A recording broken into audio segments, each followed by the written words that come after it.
Hi guys, in this video I will show you how to use advanced tracking and fingerprinting protection in all browsing in Safari on macOS Sonoma. So let's start. So let me minimize this file first, okay? So just open your Safari browser. You can see it's opened. And after that, just click on Safari in menu bar. So let me click on it and then click on settings and then click on advanced tab, and after that just come to privacy, this section, and in this section you can see here we have this use advanced tracking and fingerprinting protection, this option. So make sure guys it's checked. So it's checked in my case, okay? After that just click on this drop down and you can see here we have this in all browsing, this option. So just click on it to select it. Let me click on it.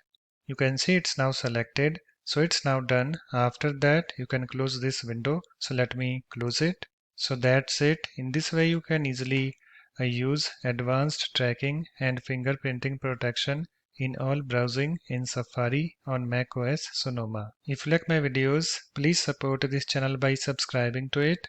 Thanks. Bye bye.